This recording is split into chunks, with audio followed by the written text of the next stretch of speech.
यदा यदा हि धर्मस्य ग्लानिर्भवति भारत अभ्युत्थानमधर्मस्य तदात्मानं सृजाम्यहम्।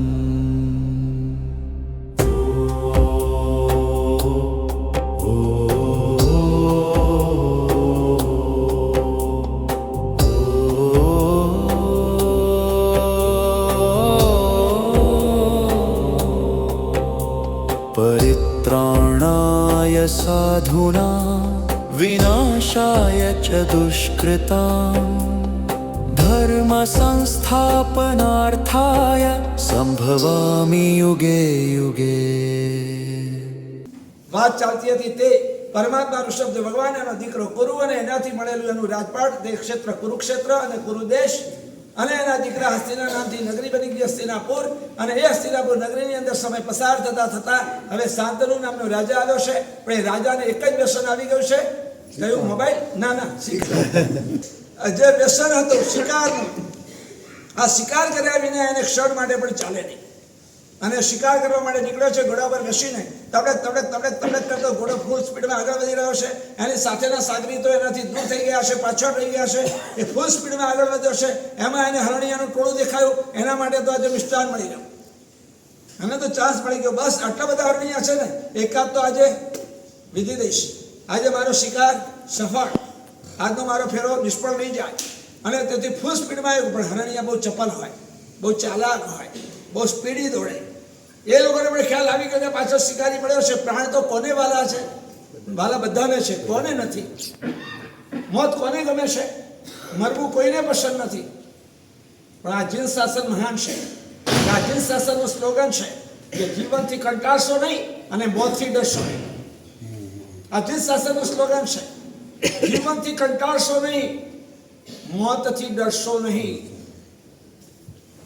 હજારોની વચ્ચે અપમાન થઈ ગયું ચારે બાજુ બદનામી થઈ 50 કરોડનું નુકસાન થઈ ગયું કદાચ દેવાળું કાઢવું પડ્યું એસએસસીમાં ફેલ થઈ ગયા 28 વર્ષની ઉંમર થઈ ગઈ છતાં દીકરીની સગાઈ નથી થતી આ દીકરો ધંધામાં સેટ નથી થતો સંસાર એનું નામ જેવા સગળા પ્રોબ્લેમ જ હોય પણ એવા ગમે એટલા પ્રોબ્લેમ આવીને ઉભા રહે તો પણ સુસાઇડ નહીં જ આપઘાત કોઈ સંયોગમાં નહીં આના કરતાં મરી જાવ તો સારું ભયંકર કેન્સરની વેદના જે સહન નથી થતી આના કરતાં મને મારી નાખો તો સારું આવું જૈન શાસનને પામેલો ક્યારે બોલે નહીં ક્યારે વિચારે પણ નહીં કારણ કે દુઃખથી કંટાળીને આપઘાત કરવાનું મન થાય છે અને દુઃખ પણ વધારે શરીર કરતાં મનના દુઃખથી મોટા ભાગે દુઃખ કર્મ વિના આવતું નથી દુઃખમ પાપા સુખમ ધર્મ ધર્મથી સુખ મળે પાપથી દુઃખ મળે જો મને દુઃખ ગમતું નથી તો મારે દુઃખને દૂર કરવાની મહેનત કઈ સાચી જ્યાં રહેતું હોય દુઃખ ત્યાં દૂર કરાય કે જ્યાં ન રહેતું હોય એને દૂર કરાય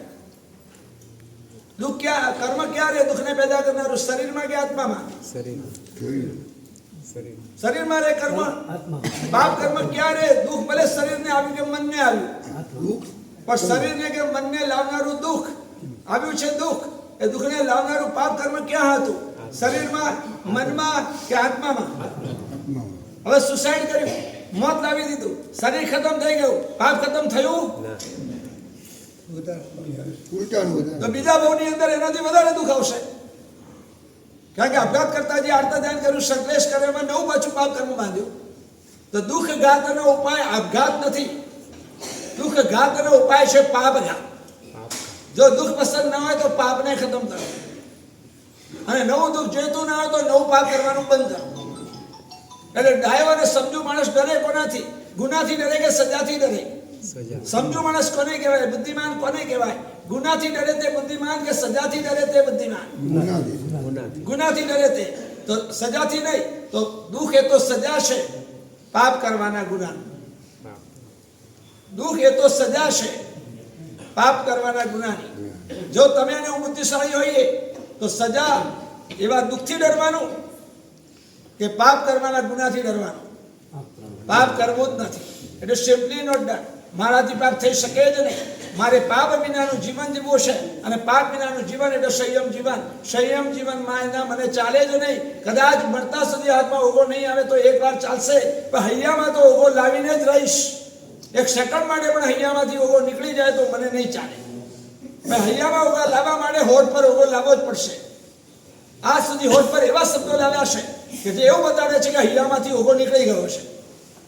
કદાચ આજ સુધી અહીંયા બેઠેલામાંથી 70% હું 30% બાકાત રાખું છું. કારણ કે ઘણા પોતાના દીકરાને દીકરીને દીક્ષા આપી છે, ઘણા પોતે દીક્ષાના ભાવમાં રમી રહ્યા છે, ઘણાના હૈયામાં દીક્ષા એ ગોલ આવીને ઉભો રહ્યો છે. પણ 60-70% માટે તો કદાચ એવી વાત છે કે ગામનો દીકરો દીક્ષા લે, વાહ ભાઈ વાહ, મારો દીકરો દીક્ષા લે, ના ભાઈ ના. રામાયણની અંદર ડગલે અને પગલે દીક્ષાની વાત છે. રામાયણ એટલે રજોરણની ખાણ છે, એમાં સંયમ સિવાયની કોઈ વાત જ નથી. અને મહાભારત પણ છેલ્લે સંયમની જ વાત કરે છે. આ સંયમ જીવન માત્ર જૈન શાસન પાસે છે. જેની પાસે જૈન શાસન, જેની પાસે આ રજોરણ, જેની પાસે આ સંયમ અને આ દ્રષ્ટિ નથી, એમને તો પછી એમ જ કહેવું પડે કે સીતાજી ધરતીમાં સમાઈ ગયા અને 5 પાંડવો એ હિમાલયમાં હાડ ગાળવા ગયા. પણ જૈન શાસન કહે છે કે સીતાજી શું કરવા જમીનમાં સમાઈ જાય? સીતાજી પોતાના આત્માનું કલ્યાણ કેમ ના કરે? તેને સંયમ જીવન સ્વીકાર્યું, સુંદર મજાના સાધ્વી જીવનનું પાલન કર્યું. અત્યારે 12મા દેવલોકની અંદર અચ્યુતેન્દ્ર તરીકે છે. અને એટલું જ નહીં, 21મા નમીનાથ ભગવાનથી માંડી અને બધા ભગવાનના 5 કલ્યાણકની ઉજવણી એમને કરી છે. અને અચ્યુતપતિએ હુકમ કીનો સાંભળો દેવાસ હવે, ક્ષીર જલધિ ગંગા નીર લાવો, જટીથી જીને જન્મ મહોત્સવે. એ ઓર્ડર કોને કર્યો છે? સીતેન્દ્ર, સીતા જે અત્યારે ઇન્દ્ર તરીકે છે તેમ. આ જૈન શાસનની મહાનતા છે. અને આ જૈન શાસનની મહાનતા છે કે એમ કહ્યું છે કે જ્યારે મહાભારતનું યુદ્ધ ખેલાઈ ગયું, લોહીની નદીઓ વહી, માંસના લોચાઓ પડ્યા છે, જ્યાં ને ત્યાં ડેડ બોડીઓ પડી છે, છેવટે 100 કૌરવ બી ખતમ, પાંડવોના દીકરાઓ પણ ખતમ, પોત્રો પરીક્ષિત એક જીવતો રહ્યો છે. અને આવી ભયાનક હાલત જ્યારે કુરુક્ષેત્રના મેદાનની અંદર હવે 5 પાંડવોને જોતા ભાન થાય છે. કરોડમાં આંસુ, એક ધરતીના ટુકડા ખાતર આટલી બધી હિંસા, એક ધરતીના ટુકડા ખાતર આટલી લોહીની નદીઓ, એક ધરતીના ટુકડા ખાતર આટલા માંસના લોચા, એક ધરતીના ટુકડા ખાતર આટલા બધાના મોત. ધિક્કાર છે અમને, અમારું શું થશે એ ધરતીના ટુકડા માટે? અને તમે કાગળિયાના ટુકડા માટે 500ની નોટ લે, કાગળિયાના ટુકડા માટે કે સોનાના ટુકડા માટે. બીજું શું છે? મારે દેરાણી 90 તોલા લઈ ગઈને મને 1 જ તોલો આપ્યો. મને પહેરેલા કપડે ભાઈએ ઘરમાંથી બહાર કાઢી દીધો. બોલો ખરા, શું થશે? પણ પેલા યુધિષ્ઠિરને એ લોકો તો આંખમાં આંસુ લાવ્યા, તમે ક્યારે લાવશો? એક ધરતીના ટુકડા ખાતર, એક સોનાના ટુકડા ખાતર, એક કાગળિયાના ટુકડા ખાતર આ સંઘર્ષો, આ સંકલેશો, આ કાવા દાવા, આ પ્રપંચ, આ છેતરવાના, આટલા સ્વાર્થી બનવાનું, આટલા દાવપેચ લડવાના, પરિણામ કોર્ટમાં જવાનું, કેસ લડવાના. ક્યાંક તો અટકો, ક્યારેક તો અટકો. નહીં તો આ ગતિ ક્યાં લઈ જશે મને અને તમને? જો હું ફસાયો કે તમે ફસાવો તો દુર્ગતિઓ સાધ દે રહી છે. આવ અહીંયા કહ્યું છે નરાન આવતે ઇતિ નારકા. જે મનુષ્યોને આહ્વાન કરે છે, આવ અહીંયા, એનું નામ નરક. જવું છે? આથી આસક્તિ છોડી દેવી છે. નો મની એટ્રેક્શન, નો મોબાઈલ એટ્રેક્શન. હાલત એવી ખરાબ છે અહીંયા રહેલા પુરુષોની કે મેડ આફ્ટર મની, અને અહીંયા રહેલી મોટા ભાગની બહેનોની મેડ આફ્ટર મોબાઈલ. એક મોબાઈલ પાછળ ગાંડા છે, એક પૈસા પાછળ ગાંડા છે. અને આ પૈસા પાછળનું ગાંડ પણ કે મોબાઈલ પાછળનું ગાંડ પણ એને ધર્મની સામે ફૂટ કરાવે છે, પરમાત્માની સામે ફૂટ કરાવે છે. તો જવા દો, પોતાને આત્માની જ ફૂટ કરાવે છે, આત્માના ગુણોની જ ફૂટ કરાવે છે, આત્માના સુખ તરફ જ ફૂટ કરાવે છે. પરિણામ શું આવશે? જાગો, જાગો. ક્યાં સુધી આ સુતા રહેવું છે? ક્યારેક તો જાગવાનું. પેલા 5 પાંડવો ધરતીના ટુકડા માટે યુદ્ધ કરી દીધું અને લોહી નીકળતી આ ધરતીને જોઈ અને આંખમાં આંસુ વહે છે. અને મા કુંતીને પૂછે છે કે માં આ હાલત અમારી કલ્પના નહોતી કે આ પરિસ્થિતિ આવીને ઊભી રહેશે. જો આ રિઝલ્ટ ખબર હોત તો કદાચ અમે યુદ્ધ શરૂ પણ ન થવા દેત. પણ હવે પરિણામ જોયા પછી હૈયું હલબલે છે. કેટલું પાપ અમારા હાથ લોહીથી નથી કઢાયા, અમારા હાથ પાપોથી કઢાયા છે. આમાંથી બચવાનો કયો ઉપાય? અને ત્યારે માં કુંતી કહે છે ઉપાય. એક બાજુ ગિરનારમાં પરમાત્મા નેમિનાથ ભગવાન, જમગમ તીર્થ, હાલતું ચાલતું તીર્થ, જીવતું જાગતું તીર્થ, અને બીજી બાજુ છે શત્રુંજય ગિરિરાજ, એક સ્થાવર તીર્થ. તમે પુણ્યશાળી છો સૌરાષ્ટ્રવાસીઓ. જગમાં તીરથ દો બડા શત્રુંજય ગિરનાર બંને તમને મળ્યા છે. અહીંયા કહી દીધું માએ, એ લોકો ગયા નેમિનાથ ભગવાનની તરફ, પણ અધ વચ્ચે સમાચાર મળ્યા કે નેમિનાથ ભગવાન હમણાં શ્રાવણ સુદ આઠમ, અષાઢ સુદ આઠમ પરમ દિવસે જ આવશે મોક્ષ કલ્યાણ પરમાત્મા. અષાઢ સુદ આઠમના દિવસે નેમિનાથ ભગવાન ત્યાંથી મોક્ષે સીધાવ્યા. હવે શું કરવું? અને માએ કહ્યું હતું કે જ્યાં સુધી આ દુનિયાની અંદર નેમિનાથ એટલે સાક્ષાત જીવન તીર્થંકર ભગવાન છે, જ્યાં સુધી આ દુનિયાની અંદર શત્રુંજય ગિરિરાજ છે, ત્યાં સુધી કોઈ પાપીએ ડરવાની રડવાની જરૂર નથી. કોઈ પણ પાપીએ ડરવાની કે રડવાની જરૂર નથી. આ શત્રુંજય ગિરિરાજ એક એવું પાવન તીર્થ છે કે ગમે એવા પાપીઓને તે તારવા માટે સમર્થ હશે. સગી બહેન સાથે વર્ષોના વર્ષો સુધી કામ સુખ ભોગવનારાને પણ એને મોક્ષની ભેટ આપી છે, અને વિમલાચલ એવું નામ એના દ્વારા જગતમાં ડિક્લેર થયું છે. કેટલા વર્ષોથી હેરાન પરેશાન કરનારા શત્રુ પર વિજેતા બનાવવાનું સૌભાગ્ય એ સુગ રાજાને આ ગિરિરાજે આપ્યું છે, જેનાથી આ જગતમાં શત્રુંજય નામ વહેતું થયું છે. ચાર હત્યા કરનારા, ચાહે બ્રાહ્મણની હત્યા કરી હોય, ચાહે સ્ત્રીની હત્યા કરી હોય, ચાહે બાળકની હત્યા કરી હોય, એટલે કે ગર્ભની હત્યા કરી હોય, એવા હત્યારાને પણ ઉગારનારો આ શત્રુંજય ગિરિરાજ છે. જ્યાં સુધી આ શત્રુંજય ગિરિરાજ દુનિયામાં છે, પાપીઓ પહોંચી જાઓ ત્યાં પાવન બન્યા વિના નહીં રહો. અરે કંકર જેવા હશો તો શંકર બન્યા વિના નહીં રહો, પથ્થર જેવા હશો તો પારસ બની જશો. પણ એક વાર શત્રુંજય ગિરિરાજની સ્પર્શના કરી અને માથું અડાડી અને ભાવથી બોલો કે ગિરિરાજ બંદી વિનવું મુજે પાપ ને સળગાવે છે, ગિરિરાજ બંદી વિનવું મુજે પાપ ને સળગાવે છે. હે ગિરિરાજ, બંધન કરીને તમે વિનંતી કરો છો કે મારા આત્માની અંદર જામી પડેલા પાપોને તું સળગાવીને ખતમ કરી નાખ. જો પછી આ શત્રુંજય ગિરિરાજની શું તાકાત છે. અને એમ કહે છે શત્રુંજય મહાત્મ્ય નામનો ગ્રંથ કે 5 પાંડવોએ ત્યાંથી દિશા બદલી અને શત્રુંજય ગિરિરાજ પહોંચ્યા, અને આ શત્રુંજય ગિરિરાજ પર આસો સુદ પૂનમના દિવસે 20 કરોડની સાથે મોક્ષે પહોંચ્યા. કલ્પના કરો,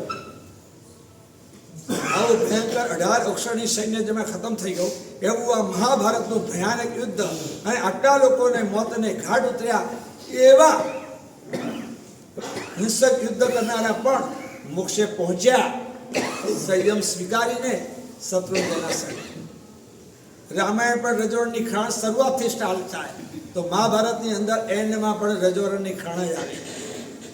ચાહે રામાયણ હોય કે ચાહે મહાભારત, સૌ મને અને તમને અંગુલી નિર્દેશ કરે છે કે ભાઈ મોક્ષનું તું લક્ષ્ય રાખજે અને સંયમનું પક્ષ રાખજે. લક્ષ્ય અને પક્ષ આ બે જોડી તારા જીવનમાં જોઈએ. એક મોક્ષનું સતત લક્ષ્ય અને બીજા નંબરમાં સંયમનો પક્ષ. પાર્ટી તો મારી આ છે, ભલે રહ્યા છીએ સંસારમાં, પણ જ્યારે વાત કરવાની હશે તો ફેવર કોની હશે? પેલો ભૂવો આવે ને, ભૂવો કોઈનું ભૂત કાઢવા માટે, અને પછી આમ આમ ધૂણે બરાબર વ્યવસ્થિત, એવો ધૂણે, અને પછી છે ને આમ નાળિયેર નાખે, પોતાના ઘરના આંગણામાં બોલાવે, તમે ગયા તમારું ભૂત કાઢવા માટે બરાબર ધૂણે, અને પછી આમ નાળિયેર લઈ અને પછી આમ કર્યા કરે એને કાઢવા માટે. પણ જ્યારે નાળિયેર નાખવાનો અવસર આવે ને ત્યારે નાખે પોતાના ઘરમાં. જોઈ લેજો, તમારે આટલું જ કામ કરવાનું છે. આવા ભૂવા બનવાનું છે. ભલે રસોડામાં ધૂણો, ભલે દુકાને ધૂણો, ભલે ટૂર પિકનિકમાં ધૂણો, ભલે પૈસા પાછળ ધૂણો, ભલે પત્ની પાછળ પાગલ બનો, પછી દીકરાઓને રમાડવામાં ધૂણ્યા કરો, ભલે આખી દુનિયામાં આમ ધૂણ્યા કરો, પણ જ્યારે બોલવાનું અને હૃદયની વાત આવે ને ત્યારે આ સંયમ, મોક્ષનો લક્ષ્ય અને સંસારના સંયમના પક્ષમાં આવી જજો. શીખજો, એની પાસેથી પણ શીખવા જેવું છે ઘણું બધું. વાત ચાલતી હતી મહાભારતની શાંતનુની, કે આ શાંતનો શિકાર કરવા માટે આગળ વધ્યો, હરણિયાની પાછળ પડ્યો. એટલે કહ્યું હતું કે ગુનાથી ન ડરવાનું હોય, સજાથી ડરવાનું હોય. એટલે દુઃખથી નહીં ડરવાનું, કારણ કે દુઃખ એ તો સજા છે પાપ કરવાના ગુનાની. ડરવું હોય તો પાપથી ડરવાનું. માટે આપઘાત નહીં, પાપઘાત, એટલે જીવનથી કંટાળવાનું નહીં. તો મોતથી ડરવાનું, મોતથી ડરવાનું પણ નહીં, કારણ કે મોત એ પણ સજા છે. અને હમણાં એક સ્લોગન બનાવી દીધું, સજાથી નહીં ડરવાનું, ગુનાથી ડરવાનું. સમજાવવા વાળો માણસ એ કહેવાય કે જે સજાથી ડરે, સજાથી ના ડરે, ગુનાથી ડરે. તો મોત એ તો સજા છે, જન્મ લેવાના ગુનાની. જે જન્મ લેવાનો ગુનો ના કરે અને મોતની સજા ક્યારે ના મળે. તો મોત ના જઈતું હોય તો નવો જન્મ ક્યાં થશે એની ચિંતા કરવાની. અને નવો જન્મ લેવાનો ગુનો કરવો નથી, અને નવો જન્મ લેવાનો ગુનો કરવો નથી એટલે મારે જલ્દી મોક્ષે પહોંચી જવું છે. કારણ કે મોક્ષ જ એક એવું સ્થાન છે કે જ્યાં પહોંચ્યા પછી જન્મ લેવાનો ગુનો નથી, અને જન્મ લેવાનો ગુનો નથી તો મોતની ક્યારે સજા નથી. પણ આ શાંતનુ પાસે આ સમજ નહોતી, હરણિયા પાસે પણ આ સમજ નહોતી. અને પરિણામ તે આવ્યું કે હરણિયા પોતે મોતથી ડરતા હતા, જન્મથી નહીં મોતથી, અને તેથી ફૂલ સ્પીડની અંદર ભાગવા લાગ્યા. તો આ શાંતનુ પાસે પણ આ સમજ નથી કે ક્યાં થશે જન્મ. હું આ જો શિકાર કરીશ, નિર્દોષ એવા તણખલાને ખાનારા, ઘાસને ખાનારા, જંગલની અંદર જીવનારા, મનુષ્યનો કોઈ પણ અપરાધ નહીં કરનારા એવા નિર્દોષ અરણ્યાની કતલ કરી અને હું આવતા ભૂમાં ક્યાં જઈશ, ક્યાં મારો જન્મ થશે અને ક્યાં થશે જન્મ, એની ચિંતા નહોતી અને મોતનો ડર હતો. પરિણામ તે આવ્યું કે હરણિયા નાસભાગ કરવા લાગ્યા અને પાછળ પેલો પડેલો શાંતનુ એને છોડવા તૈયાર નથી. પણ હરણિયાની ચાલ સામે આનો ઘોડો પાછો પડ્યો. થોડીક વારમાં હરણિયા કોઈ ઝાડીની અંદર છુપાઈ ગયા. દૂર દૂર સુધી હરણિયાનું નામ નિશાન દેખાતું નથી. કદાચ આ દિશામાં ગયા છે માની અને ઘોડો એ દિશામાં આગળ વધાર્યો. હરણિયા તો નહીં મળ્યા, પણ સુંદર મજાનો 7 માળનો મહેલ દેખાયો અને શાંતનુ ચમક્યા. અરે અહીંયા જંગલમાં હવે 7 માળનો મહેલ ક્યાંથી, કેમ બનાવ્યો હશે, કોણે બનાવ્યો હશે, શા માટે બનાવ્યો હશે, કોના મહેલમાં રહેતું હશે, મને તો ખબર પણ નથી. મારા મહેલ કરતા પણ ચડિયાતો મહેલ છે, શું પ્રયોજન હશે, કોઈ રહેતું હશે કે નહીં, ચાલ જરા જઈને જો. માણસની અંદર સામાન્ય રીતે કુતૂહલ હોય જ છે. આ તો રાજમહેલ પાસે પહોંચી ગયો છે. આ 7 માળનો મહેલ, કોનો મહેલ, ક્યાંથી મહેલ, કોણે બનાવ્યો, શા માટે બનાવ્યો હશે, શું બનાવ્યો હશે, અનેક જાતની ક્યુરોસિટી, કુતૂહલ એના મનની અંદર પેદા થવા લાગ્યું. અને ધીમે રહીને એ મહેલની બાજુમાં પહોંચ્યો. ન તો કોઈ ચોકીદાર, ન તો કોઈ બાતમીદાર. ખુલ્લું હતું આકાશ અને ખુલ્લી હતી ધરતી, ખુલ્લા હતા દરવાજા અને ખુલ્લી હતી બારીઓ. સડસડાટ પગથિયા ચડવા લાગ્યો. સુરવીર હતો, નિર્ભય હતો, કોઈને ડર નહોતો. પોતાની કટારી તલવાર પાસે જ હતી. મસ્તીથી એક પછી એક માળ ચડતો ચડતો ચડતો 7મા માળ સુધી પહોંચ્યો. પણ ત્યાં સુધી એક નવું જુએ અને જૂનું ભૂલે, નવું જુએ અને જૂનું ભૂલે. આના કરતા અદભુત, આના કરતા અદભુત, આના કરતા અદભુત, એમ કરતા કરતા કરતા કરતા ઠેઠ 7મા માળે પહોંચી ગયો. અને 7મા માળના હજી સાઈડમાં દરવાજા હજી સાઈડમાં ઊભો છે અને એની નજર અંદર જાય છે.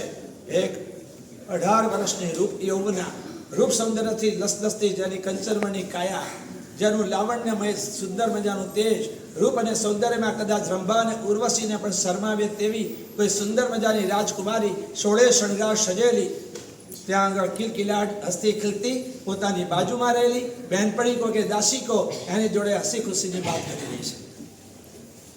આના મનમાં સવાલ પેદા થાય છે, આવા જંગલમાં સ્ત્રી જાતિ એકલી રહે એ જ આશ્ચર્ય. 7મા માળમાં આવી રૂપ સૌંદર્ય વાળી સ્ત્રી એકલી રહે એ આશ્ચર્ય. બાજુમાં માત્ર એની બહેનપણી કે દાસી જ છે, કોઈ એને ડર નથી લાગતો, આશ્ચર્ય. કિલકિલાટ હસી રહી છે અને આનંદમાં છે, એનો મતલબ કે કોઈ એનું અપહરણ કરીને નથી લાવ્યા. ન તો રોતી હોય, કલ્પાંત કરતી હોય, મોઢું એનું કરમાઈ ગયેલું હોય, કેટલી ભયભીત હોય, એના બદલે હસી ખુશીની વાતો કરે છે. એટલે કોઈ એનું કિડનેપ કરીને અપહરણ કરીને લાવ્યા હોય એવી સ્થિતિ નથી લાગતી. તો પછી આ કોણ હશે સુંદરી, કેમ અહીંયા હશે, શા માટે આ રાજમહેલમાં રહી હશે, કોને અહીંયા રાખી હશે, રહેવાનું એનું પ્રયોજન શું હશે, કાંઈ સમજાતું નથી. શું હશે? છે રૂપરૂપની અંબા. પણ મારે નિયમ છે, રાવણને પણ નિયમ હતો. કલિકા સર્વજ્ઞ હેમચંદ્રાચાર્ય જીએ 63 સલાહ પુરુષ ચરિત્રના 7મા પર્વની અંદર જણાવ્યું છે, રાવણના મોઢાના શબ્દો પરસ્ત્રીમ અને ઈચ્છંતીમ નહમ કદાપી રમીશ. જે પરસ્ત્રી મને ઈચ્છતી નહીં હોય એની બાબતમાં હું આગળ વધીશ નહીં. અને આગળ કહી દીધું, એક પણ રામાયણ કહેતા નથી કે રાવણે સીતા ઉપર બળાત્કાર કર્યો. જો પરસ્ત્રી ઈચ્છતી ન હોય તો હું એની આગળ વધીશ નહીં. એવું કહેનારો રાવણ, એવું માનનારો રાવણ અને એ નિયમનું જીવન પર પાલન કરનારો રાવણ, એના જો દશેરાના દિવસે પૂતળાને બાળવા પડતા હોય તો અત્યારના લોકોના કેટલા પૂતળા બાળવા પડે?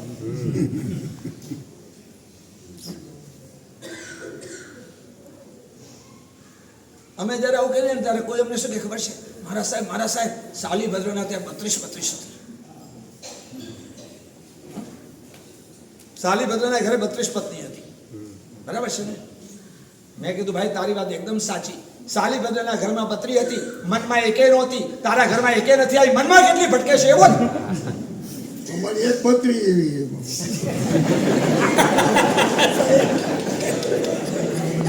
સાચી વાત છે. એક મુક્કો મારે ને પત્રી બહાર આવી જાય, એક મુક્કો મારે ને બડા પત્રી બહાર આવી જાય. ક્યાંક જઈને કાંઈક જીવ દ્વારા માફી આવે ને તો તમારી હાલત બહાર મોઢું દેખાડવી ભારે પડી જાય. બહુ સાચી વાત કીધી. એટલે ત્યાં અહીંયા આવી જાય. એક બકરી જેવી છે તોય છોડતા નથી. પેલા ધન્નાએ કહ્યું કે શું રોજ એક એકને છોડે છે? તારો ભાઈ બાયલો છે, બાયલો છોડવી હોય તો એક હાથે છોડ દો, એક હાથે બકરીનો લાભ મળશે. આ યુગના તમે નવા સાલીબદ્ધ બની જશો કે મેં એક હાથે બકરી છોડી. તમારી હાલત તો એટલી બધી ભયંકર છે ને, એટલે કોઈ કે કહ્યું છે કે ખોળામાં રમાડે ને એ માં કહેવાય, અને આંગળી ઉપર રમાડે ને એ પત્ની કહેવાય. શું કરવું છે? માને ઘરમાં રાખવી છે કે પત્નીને રાખવી છે કે બેને રાખવી છે? સાચું કહો, તમારી હાલતની તમને બહુ દયા આવે, બહુ દયા આવે. હમણાં છે ને ફૂટબોલ મેચ ચાલે છે, ફૂટબોલ આર્જેન્ટિના અને સ્પેન વચ્ચેનું આજે ફાઇનલ છે.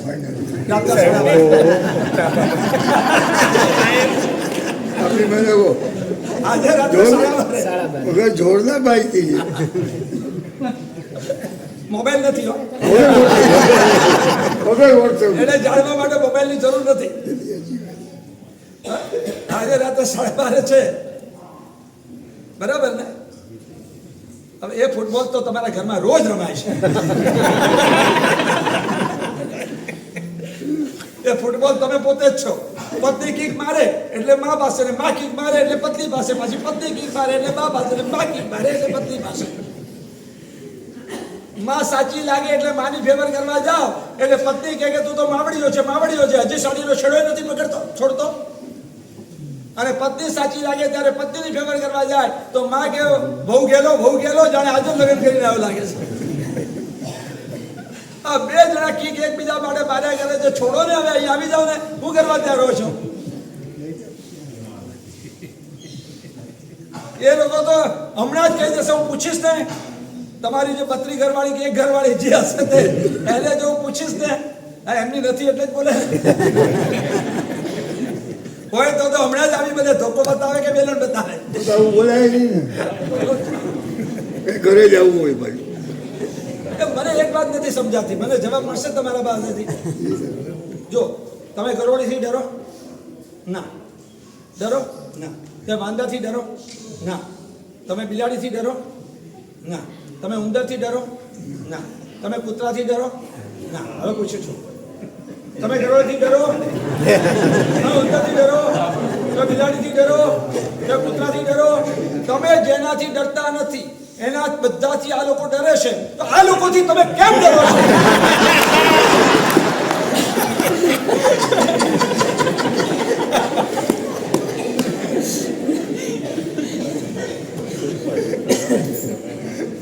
એમને જ કીધું એવું હોય તો બોલાયેલી કેટલા ડરે છે?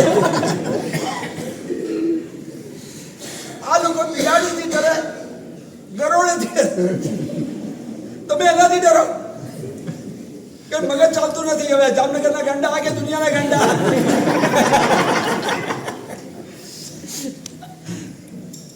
આ તો છે ને બપોરનો ટાઈમ છે, ગરમી છે, જરા હળવાશ, હા ઊંઘ ના આવી જાય. થોડા હળવાશ, આપણે હળવાશમાં ઘણું બધું મેળવી લઈએ. શાસ્ત્રોની અંદર 4 અનુયોગ બતાડ્યા છે: દ્રવ્યાનુયોગ, ગણિતાનું યોગ, ચરણકરણાનું યોગ અને કથાનું યોગ. આ કથાનું યોગનું કાર્ય આ છે, હસતા હસતા હળવાશની અંદર ઘણું બધું કહી દે. હસતા હસતા હળવાશની અંદર ઘણું બધું કહેવાનું કાર્ય જે કરે એ કથાનું યોગ. અને આ રામાયણ કે મહાભારત એ કથાનું યુગમાં આવે. અહીંયા પહોંચી ગયો છે શાંતનુ 7મા માળ સુધી, અને એની નજરમાં સામે કોઈ રૂપ સૌંદર્યયુક્ત સ્ત્રી દેખાય છે તો એ સદાચારી છે. જીવનની અંદર બીજું કાંઈ હોય કે ના હોય, આ 3 પાયાના ગુણ તો જોઈએ: નીતિ, દયા અને સદાચાર. 3 પાયાના ગુણ દરેકના જીવનમાં જોઈએ: એક નીતિ, બીજું દયા અને ત્રીજું સદાચાર. આ નીતિ, દયા અને સદાચાર વિનાનું જીવન એટલે નકામું જીવન, પશુનું જીવન. ખાલી ઇન્સાનનું જીવન એટલે આ 3 ચીજ એના જીવનમાં આવવી જ જોઈએ. હવે એવું નહીં કહેવાનું બધા નીતિ કરે છે તો હું, એટલે બધા પાપ કરે એટલે પાપ ના થાય ને, પાપ ના કહેવાય ને. બધા અનીતિ કરે એટલે અનીતિ આપણને હેરાન ના કરે ને. બધી બિલાડી ઉંદરનો શિકાર કરે એટલે બિલાડીને ઉંદરનો શિકાર કરવાની રજા મળી જાય ને. આવું ક્યારે એક્સક્યુઝ નહીં બતાવતા. બધા અનીતિ કરે છે એટલે હું અનીતિ કરું છું. આ બચાવ સાચો છે? પાપ મટી જાય? નીતિ, દયા અને સદાચાર આ 3 પાયાના ગુણ છે. ઇન્સાનિયત છે, આ માનવીય સભ્યતા છે. ધર્મ તો એના કરતા બહુ ઊંચી ચીજ છે. ધર્મ તો બહુ દૂરની ચીજ છે. ખાલી પાયાની ચીજમાં આપણે આ 3 ચીજ જોઈએ. અને એ ચીજ આ શાંતનુમાં હતી, એ ચીજ રાવણમાં હતી. એટલે રાવણને આ નિયમ હતો: પરસ્ત્રીમાં ઈચ્છતી હમ કદાપી રમીશ્યામ. પરસ્ત્રી મને ઈચ્છતી ન હોય તો હું ક્યારે એની સાથે રમીશ નહીં. આ જ વાત આનામાં હતી. પણ આને ગમી તો ગઈ ઇતિહાસથી, કારણ કે રાજાઓ હતા, સમૃદ્ધિવાળા હતા, યુવાન વય હતા, શૌર્ય હતો, અને એના કારણે એ લોકો અનેક રાણી કરી શકતા હતા. અને તેથી કોઈ પણ એને દેખાય કુમારિકા, કન્યા, તો એના મનની અંદર ઝઘડા થઈ પણ જાય. આના મનમાં પણ એમ હતું કે આ કન્યા હશે કે સ્ત્રી હશે, પરણેલી હશે કે અપરિણિત હશે. જો અપરિણિત હોય તો સારું, પણ જો પરિણિત હોય તો મારે મનમાં પણ એના માટે અશુભ વિચારવું નહીં. ચાલો આટલો નિયમ લઈ લેશો. જેની સાથે લગ્ન કર્યા છે એ સિવાયની તમામ સ્ત્રી પુરુષો, ભાઈઓ માટે અને બહેનો માટે તમામ પુરુષો અહીંયા મા અને બેન તરીકે, અહીંયા પિતા અથવા ભાઈ તરીકે જ મારો વ્યવહાર મન વચન કાયાથી ચાલશે. તો પણ ઘણા બચી જશો. બાકી આજની દુનિયા ભયાનક આગળ વધી ગઈ છે. એનો કોઈ છેડો જ નથી. ક્યાં કોણ શું કરતા હશે કંઈ પત્તો લાગે એમ નથી. બહારથી દેખાતો ધર્માત્મા અંદરથી ક્યાં સુધી નીચે ઉતરેલો હશે એનો કંઈ તાળું મેળવી શકાય એમ જ નથી. કમસે કમ તમે આટલા સદાચારમાં તો આવો. આટલો સદાચાર જેની સાથે લગ્ન કર્યા છે તે સિવાયના બધા મારા માટે માતા બેન સમાન, અહીંયા પિતા ભાઈ પુત્ર સમાન. એ સિવાય બીજી કોઈ નજરે હું ક્યારે પણ એમને જોઈશ નહીં. આટલો સદાચાર તો પાયાનો જોઈએ ને જોઈએ. આ આબુ તીર્થ છે ને, એના ઉપર વિમલ મંત્રીએ બનાવેલા દેવા છે સૌથી પહેલા, પછી વસ્તુપાળ તીર્થપાળના. આ વિમલ મંત્રી શાસનનો એક સ્તંભ હતો. તો શાસન દેવી એકવાર પસાર થતી હતી આકાશમાંથી, અને વિમલ 16-18 વર્ષનો નવયુવાન હતો. રૂપ સૌંદર્યથી ઝગારા મારતી એની કાયા હતી. સુરવીર હતો, કુમારીવાળો હતો, શ્રીમંત હતો, સમૃદ્ધ હતો, મસ્તીથી રસ્તા પરથી પસાર થઈ રહેલો. અને શાસન દેવીએ પોતાના જ્ઞાનથી જાણ્યું કે આ વિમલ એ ભવિષ્યનો જીન શાસનનો હોનાર મહાન બનનારો પુરુષ છે, કે પ્રભુના શાસનને અનેક રીતે આગળ વધારનારો છે. તો એમના મનમાં સવાલ થયો કે આ વિમલની એવી કઈ યોગ્યતા છે કે જે એને આવો મહાન બનાવશે. મહાન તો ભવિષ્યમાં બનવાનું છે, હજી તો 17-18 વર્ષની ઉંમરનો છે આ છોકરો. આની એવી કઈ વિશેષતા છે કે જે એને જીન શાસનનો મહાપુરુષ બનાવવાનો છે, જીન શાસનનો એક જ્યોતિર્ધર બનાવશે, જીન શાસનને જબરજસ્ત પ્રભાવના કરનારો બનાવશે. એવી એનામાં લાયકાત કઈ છે અત્યારે કે જે ખીલી ઉઠશે, અને એની પરીક્ષા મારે કરવી છે. વિમલ ચરિત્રમાં મળે આપણને ક્યાંક આવા. અને એની પરીક્ષા કરવા માટે શાસન દેવીએ 16 વર્ષની નવયૌવના રૂપ સૌંદર્યથી યુક્ત કંચનવર્ણી કાયા, 16 શણગાર સજેલી, લટકા મટકા મારતી આરામથી રોડ ઉપર સામે આવી રહી છે. અને એટલું જ જોવું છે કે સામે જુએ છે કે નહીં. પહેલી પરીક્ષા સદાચાર, નીતિ અને દયા પછી. કારણ કે કોઈ જીવ આવશે ત્યારે દયા કરવાની છે, ધંધો કરવાનો આવશે ત્યારે નીતિની વાત આવશે. સદાચાર તો દરેક વ્યવહારમાં આવશે. આંખ કેવી છે, આંખની અંદર વિકારની ટસી ફૂટે છે. પરીક્ષા અહીંથી શરૂ થશે. અને તેથી 16 શણગાર સજેલી નવયૌવનાનું રૂપ લઈ લટકા મટકા કરતી એ સામેથી ટેલતી આવવા લાગી. આની નજર સાવ નીચે ઢળેલી છે, સામે જોવા માટે તૈયાર નથી. અને શું કમાલ, યોગ્યતા તો આ જ દેખાય છે, પણ પૂરી પરીક્ષા તો કરવી પડશે. થોડીક આગળ વધ્યા પછી જાતના અવાજ કરવા લાગી કે કદાચ આનું ધ્યાન ન હોય તો સાંભળશે એટલે જરા આંખ ખુલશે, અરે કોણ છે, સામે જોવાનો તો પ્રયાસ કરશે. રામ છે આંખ ઊંચી કરીને જુએ તો થાકી, એટલે હવે શબ્દોથી ઓફર સ્ટાર્ટ થઈ ગઈ. અને મારી સામે તો જો એકવાર આંખ ખોલીને. અને વિમલે જવાબ આપ્યો, મારી પાસે બે જ આંખ છે. એક આંખથી મને બધા માં સમાન દેખાય છે, જે મારાથી મોટી ઉંમરના હોય તે, અને જે મારી સમાન કે ઓછી ઉંમરના હોય એ બીજી આંખથી મને બહેન તરીકે દેખાય છે. ત્રીજી આંખ છે જ નહીં, તો હું કેવી રીતે ત્રીજી આંખથી જોઉં? વિમલનો આ જવાબ છે. મને બે જ આંખ મળી છે. એક આંખથી મારેથી મોટી ઉંમરના મને માં તરીકે જ દેખાય છે, અને બીજી આંખથી મારી સમાન કે નાની ઉંમરના બેન કે દીકરી રૂપે જ દેખાય છે. ત્રીજી આંખ મારી પાસે છે જ નહીં, હું કેવી રીતે ત્રીજી આંખથી જોઉં અને વાત કરું? અને તરત શાસન દેવી પોતાના મૂળ રૂપમાં આવી ગઈ. શાબાશ વિમલ, શાબાશ. હું પરીક્ષા કરવા આવેલી તો પરીક્ષામાં 100% પાસ. હવે મને સમજાયું કે જૈન શાસનનો મહાન કેવી રીતે તું બનવાનો છે, આગળ વધવું છે, મહાનતા કેળવવી છે, વિકાસ કરવો છે. પહેલા સદાચાર, આંખની અંદર પવિત્રતા, આંખની અંદર ક્યાંય કોઈના પ્રત્યે કોઈ વિકારની ટસી પણ ન ફૂટે એની કાળજી. શું બન્યું અહીંયા? આ વિચારે છે કે જો એ પરણેલી હશે તો મારા માટે માં અને બહેન કે દીકરી સમાન છે, મારે બીજો વિચાર નહીં કરવાનો. પણ જો અપરિણિત હોય તો કદાચ હું એની ઈચ્છા હશે તો લગ્ન કરવા વિચારીશ. બંને ઓપ્શન ઉભા છે, અને સામે દિવાલ પર એનો પડછાયો પડ્યો. પેલી હસી ખુશીને વાતો કરનારાનું ધ્યાન એ દિવાલ તરફ ગયું, અને એમને ખબર પડી કે કોઈક આવ્યું છે. કારણ કે આના ધીમા પગલાં કરી દીધેલા, કોઈને ખબર ન પડે એવી રીતે છુપાઈને આવી રહ્યા છે. અને હવે પડછાયો પડ્યો એટલે પેલી બે સ્ત્રીઓ ચમકી. કોણ, ક્યાંથી, શું હશે, કોણ આવ્યા હશે? અને તરત જ એમના મોઢામાંથી શબ્દ નીકળ્યા, અત્યારે અહીંયા કોણ આવ્યા? શું આપણે વાત કરવાની છે ને? આના મનમાં સવાલ છે કે આ કોણ, આના મનમાં સવાલ છે આ કોણ, આના મનમાં સવાલ છે કે આ એકલા અહીંયા કેમ, આના મનમાં સવાલ છે કે એકલા આ કેમ. બંનેના એક સમાન સવાલો એકબીજા માટે ઉભા છે. આના મનમાં સવાલ છે કે અહીંયા શા માટે આવ્યા, આના મનમાં સવાલ છે કે શા માટે આ મહેલમાં છે. અહીંયા બી આ પ્રસન્ન દેખાય છે, અહીંયા બી આનંદમાં દેખાય છે. કારણ કોઈને કાંઈ સમજાતું નથી બાહ્ય રીતે જોઈએ તો. છતાં એક હિંમત કરી અને પેલી સ્ત્રી કહે છે, આવ્યા, પધારો, સુસ્વાગતમ.